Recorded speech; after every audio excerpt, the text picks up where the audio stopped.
સમાચારની શરૂઆત કરીએ તો વલસાડથી સમાચાર પ્રાપ્ત થયા છે। સમાચાર વલસાડથી સામે આવી રહ્યા છે। વલસાડના વિજલપોરમાં સ્થાનિકોની જનતા રેડ। ગેરકાયદેસર રીતે રહેતા લોકોના આધાર પુરાવા માંગ્યા। અજાણ્યા લોકો આવીને વસતા લોકો સતર્ક બન્યા છે। ઓળખ માટે આધાર પુરાવાની ચકાસણી પણ કરવામાં આવી। 3 લોકો શંકાસ્પદ મળતા પોલીસને જાણ કરવામાં આવી। ગેરકાયદેસર પ્રવૃત્તિ કરતા હોવાની આશંકા વ્યક્ત કરવામાં આવી છે। સમગ્ર મામલે પોલીસે તપાસ શરૂ કરી છે। તો સમાચાર સામે આવી રહ્યા છે। વલસાડના વિજલપોરમાં સ્થાનિક જનતાની રેડ। ગેરકાયદેસર રહેતા લોકોના આધાર પુરાવા માંગ્યા હતા। અજાણ્યા લોકો આવીને વસતા લોકો સતર્ક બન્યા। ઓળખ માટે આધાર પુરાવા ચકાસવામાં આવ્યા છે।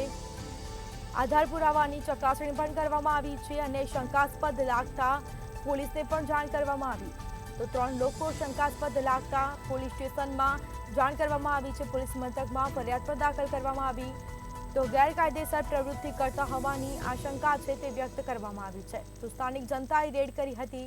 પોલીસે આ મામલે વધુ તપાસ શરૂ કરી છે।